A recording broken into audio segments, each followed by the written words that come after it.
Hi, everybody. Welcome back to ISC 2023, ChuckHarrellSecurityGuideTV.com at the Rad Security booth. My next guest, Ms. Kim Marsh, one of my favorite people. How you been? I'm doing great. How about you? Good. Now, give us the name of your company. Company's name is Grav IT. Our product is ASRS, the Active Shooter Response System. Now, you're going to send me some video or stills, and I'm going to insert them in this because to see how this thing works, it's the secret sauce. Explain what it is, then we'll put some videos and inserts. But this is really a great product. It's one of my favorites.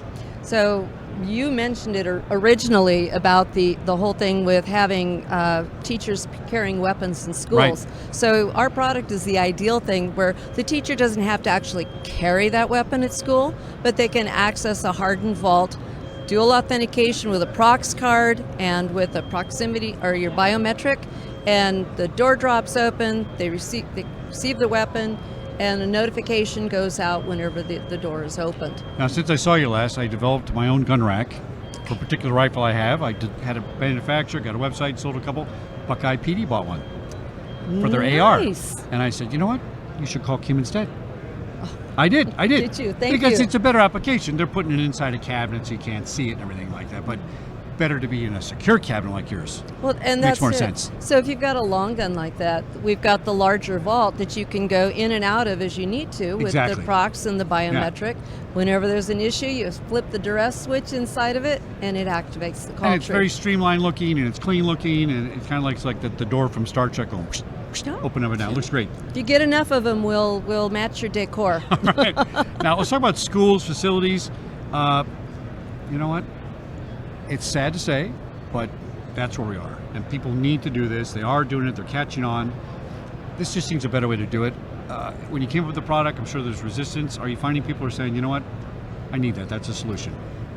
They are starting to come our way. It's really important for them to understand that when they have this vault system, they need to have people tactically trained. That's important, yeah. They're the first responders, right. And we need to make sure that they're also training with law enforcement so law enforcement knows who they are. Well, this is an important aspect because you can actually program this, probably more effectively in a smaller PD, that when the PD gets there, if they're outgunned, they might be a long rifle they can grab out of your cabinet as long as they get access to it. It's brilliant. As long as they're enrolled into the system or they're with somebody that's enrolled in the system. There could be a school administrator there that has access and gives them the entry. Right. Now make sure you put your mic over here because I'm not going to be able to hear you.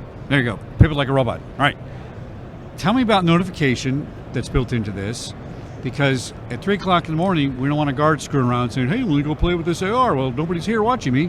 You're going to get alerts when that box is open, when somebody tries to open it. That part of it's very, very secure. Absolutely. Yeah. Currently, it's a standalone system. We're making sure that there's no hacking. There's no access remotely to the system. Not connected to the internet and stuff like that. Exactly. That's important. Yeah.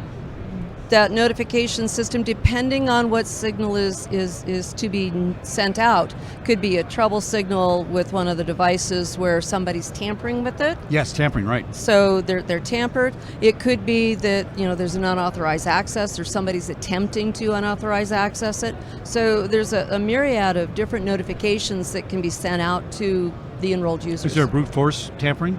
Like trying to pry it open? If somebody's trying to pry it open, vibration sensors, yeah, water, heat, light, yes. All right, brilliant. Now, what would you recommend for active shooter training to work in conjunction with this, with your product? Because that, if you have both of those, you really have a powerful defense. Extremely powerful.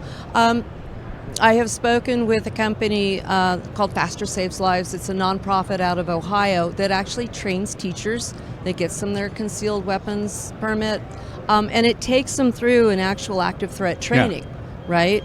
And at that time, that educator can decide, is this what I need to do, or do I need to do something that's more strategic? Right. Be able to shepherd people out of the way, start CPR, take care of stop the bleed. So, but it gives them the understanding of what happens, and that's so important. I'm a retired policeman. I find myself reacting on instinct, but not instinct, training, that I got 35 years ago. Right. It never leaves you. You set the mental mindset. That's it. Right? That's it. And that's what we need to do. It's just like when you send your kids off to karate class, right? They're doing all the strikes and parries, and they repeat them, and they go, Mom, it's all I'm doing. Right.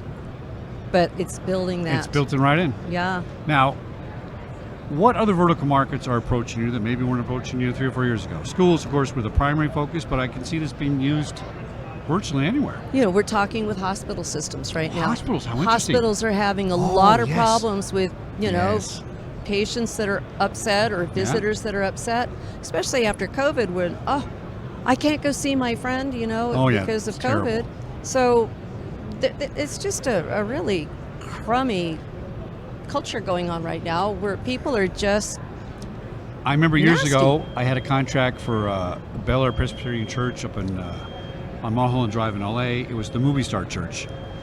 And this has got to be, 15, 20 years ago. We had armed off-duty police in the church. Church security is an oxymoron.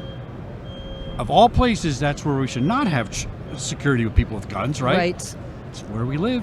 It is. So we have It to is treat now. things for what they are and solve for what is, not solve for what we want it to be.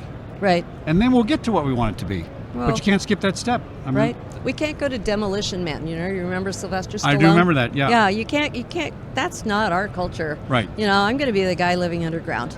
Yeah. It's but- brilliant. It's very good. Anything else new on the drawing board? Do you want to foreshadow? ISC West, we've just announced the coalition, I'm going to call it, Oh, yes. of ASPP, the Active Shooter Prevention Program. Okay. And Chris Grolnick, Greg Schaefer, we've got Awarity that's a part of this, myself. We're talking to partners, and we just sat in a room the other day and decided we've got over 500 years of wow. security intelligence sitting around this one table. And it's impressive, and our only goal is to be able to help people, educate people, give them the options. The PRO model is for prevention, response, and Right. options. And we are ready to go out there and support. Very the exciting populace. initiative. And I've actually been shot at on 3 separate occasions when I was a police officer, within inches. Oh, God. And I'm alive. I can literally see and hear things going past me. But I'm alive because of training. And I tell this people all the time. Most times in an active shooter situation, they miss more than they hit people. And they hit people because you're not moving. That's the sad reality, right? So a little bit of training, you get moving, your target acquisition's off, and it's survivable. And with your product, it's not only survivable, but it's going to be the dominant response to it. That's First it. responder. It's really a first responder. The first responders, Yeah. we're there. We're already on site. Yep. So we need to be able to respond ourselves, the everyday people, and that's Yep. what I keep hashtagging out there. And I know everybody's doing ad nauseum. Oh my God, there she goes again. But it is the everyday people that need to be able to Yeah. start taking responsibility. All for security's security. personal. All security's local. All security's now. Yes. The police might not be here for 10 minutes, so you better take care of business now because nobody can protect yourself better than yourself. That's the bottom line. And what can happen in 10 minutes? Well, what can happen in 2 minutes? Exactly. I think it's, what did we find with? was it 4 to 5 people die in 2 minutes in a shooting? That fast? Yeah. Yeah. And so it, God forbid, they actually figure out that they know what they're doing. Yeah. It's not good. Kim Marsh, Active Shooter Response System, Thank parent company. Grab IT. Grab IT. Don't forget the name. You're going to hear about it a lot in recent years. We're right? here to help. Back in a minute here at Security Guy TV at ISC West 2023 at our friends, the Red Security.com booth.